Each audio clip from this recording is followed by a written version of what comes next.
Hey everyone, Gaijin Goombah here, and well, hot damn, Nioh is finally freaking out, and I've just been sitting here, well, freaking out, waiting for this game to finally release. Now for those of you who have never heard about this game before, Team Ninja's Nioh is a third-person action RPG in an overly hostile environment of pretty much everything else alive in this world. I've heard the long-time comparison of this game to Dark Souls, and when it comes to difficulty, the comparison isn't that far-fetched. But I find the combat to be a little more diverse than Dark Souls with far less environmental death traps. Combat, while complicated and unforgiving, does introduce a unique element to the Souls mix, Ki Pulse, an ability that lets you instantly restore some of your spent stamina with an incredibly well-timed button press. It allows you to get a little more aggressive, but that alone won't save you if you get cocky. But if that wasn't enough for you, the game is getting solid praise from reviewers across the board, coming out with 8s and 9s out of 10 and an 87% on Metacritic, praising its online features, detailed combat, submissions, collection elements, and unique enemy design. But my favorite aspect about this game is everything is Japanese. Weapons, armor, enemies, I mean everything just drips in that old samurai Japan feel that I love so very, very much. You can wield everything from katana swords to yari spears to even ninja kusarigamas, with each of them having 3 different stances, and yes, all of those stances are actual martial arts stances. For example, the 3 sword stances in the game mirror 3 sword stances in real life. The In no Kamae stance, the Seiga no Kamae stance, and the Migi Genda no Kamae stance respective to the high, medium, and low stances in the game. You'll also run into all kinds of historical figures in this game too, like Hattori Hanzo, master of the Iga Ninja and your personal guide to Japan, Muneshige and Ginshio Tachibana, head of the Tachibana clan, Kanbei Kuroda alongside his son Nagamasa Kuroda, and even the main man himself, Ieyasu Tokugawa. And though they've been spiced up with guardian spirits and whatnot, to my understanding their depictions are all still very loyal to their real life counterparts. But I think what makes this game really stand out in my mind are the enemies. I mean, sure, you've got your garden variety Nobuseri bandits, undead, and a ninja here and there, but it's when you get later on in levels, enemies get so freaking cool. At first, it's just big, hulking, horned Oni, but then you start fighting more advanced shock troops like flights of half-man, half-crow Tengu, modeled after yokai of the same name, and then it gets even harder with the Wanyudo or wheel monk yokai. These things are said to be so fearsome that if it just caught you looking at it while it was rolling around on the road, it would doom your entire family. Even the more adorable yokai like Kasobake look like something Silent Hill crapped out after a nightmarish bout of late-night Taco Bell diarrhea. But then you get to the bosses and oh dear god, this is the stuff of both nightmares and the stuff I love the most about Japanese folklore. The Jorogumo, which basically is what you get if you crossed a giant spider with a hooker. Yuki Onna, a frost yokai of a woman who traps men in blizzards. Nurikabe, a living sentient wall with the ability to stop any traveler in their tracks by increasing in its size indefinitely. The Nue, which is 1/3 monkey, 1/3 tiger, and 1/3 snake, which sums up to a monster I'd never want to stand up against. And hey, while we're piling on the nightmare fuel, how about the Omukade, basically a demon poison centipede the size of a damn mountain. Look, I'm a simple man. I see Japanese folklore and I dive right into it.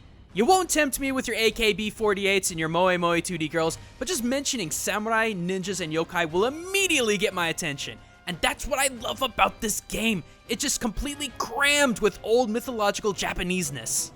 Well, that is except for the main character, the blonde-haired, blue-eyed William Adams. Adams is not a ninja, samurai, bushi, hell, he ain't even Japanese, though his bishi-like appearance might have you thinking otherwise. He's basically a Western sailor washed ashore in an overly hostile 1600s Japan where civil war has gotten so bad, the demons decided to come out and join the party. Throughout this game, you join forces with the aforementioned historical figures like Ieyasu Tokugawa, Hattori Hanzo, and Suzuki Magoichi, learning the ways of their life, donning their armor in combat, becoming one with their society, and oh my god, this sounds like the biggest damn Weeaboo game I have ever heard of. Yeah, and I know what you're thinking. Sounds like right up your alley, Gaijin. But even for me, this game's story felt a little foreboding. A pretty blonde-haired, blue-eyed Englishman/American shows up on the shores of Japan only to wear their armor, master their weapons, integrate well into their society, and somehow get an audience with Japan's most important person in history? This sounds like the world's biggest Weeaboo Mary Sue to me. I was a hair's width away from writing this personal biography as a Weeaboo wet dream and be done with it. But then I started to look at the game's story a little harder. I dug around a few wikis and web pages and discovered that even though this game is full of demons, Oni, and over-the-top characters, it's largely based on real life. William Adams was an actual, true historical figure. Born in September of 1564, Adams, who started off as a humble navigator for the East India Trade Company, turned into one of the most important Western advisors to Shogun Ieyasu Tokugawa, earning him land, riches, a high title in Japan's feudal system, and even a Japanese wife. Look, I know that still sounds like a weeaboo fantasy story, but just roll with me for a minute. In 1598, Adams was hired as a navigator for 5 trade ships sailing to Japan from the Netherlands in hopes of establishing trade. At the time, Japan was only really trading with Spain and Portugal, which didn't exactly bode well for England, allied with the Dutch, who was at war with Spain. Therefore, the hope, love, faith, loyalty, and gospel left Rotterdam in hopes of breaking Spain and Portugal's trade monopoly in the Far East. The tragic thing, though, is that out of the 5 ships, only one of them made it to Japan. In April of 1600, after almost a year out at sea, Adams' ship, whose crew was made up of 100 down to 9 starving, dying men, made anchor on Kyushu. When they were finally strong enough to make port, they were greeted with accusations and handcuffs as Japan's Portuguese advisors claimed Adams and his crew were pirates.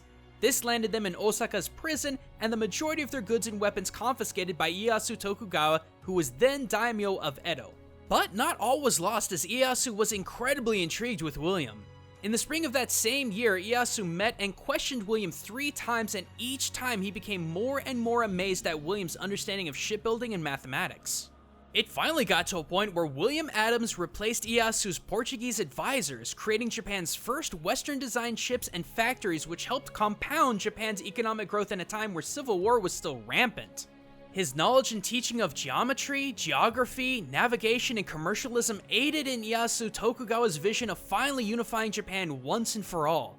And because of his incredible contributions to the Tokugawa line and Japan as a whole, William Adams, who started out as a prisoner in Japan, was given the title of Hatamoto in 1605 and given the name Miura Anjin. His fief was worth 250 koku, that's a lot of money by the way, which included over 100 farms, 80 servants, and his wife Oyuki, who bore him 2 children, Joseph and Susanna. After establishing fairly substantial trade rights between Japan and the British East India Company, William unfortunately died in 1620 of illness, and his grave, erected in nowadays Yokosuka City, still stands to this day. Look, I understand that Nioh is taking a lot of liberties with this story. I mean, aside from all of the yokai, oni, ninja magic, and so on. From what I can understand about the game's story, William is after some enemy of the state instead of trying to establish trade routes. But despite those liberties, I think the fact that this game is so deeply rooted in a real-life story makes it far more incredible than if it weren't. The relationship between William and Ieyasu is there, and while we still don't know that much about the game's plot, from the limited information we have, this story of battling spider hookers, giant centipedes, and demonic heads on wheels might have more truth behind it than we give it credit. I, for one, cannot wait to get my hands on this game and just see how real it gets.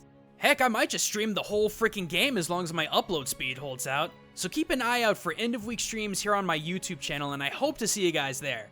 But until then, guys, thanks for watching.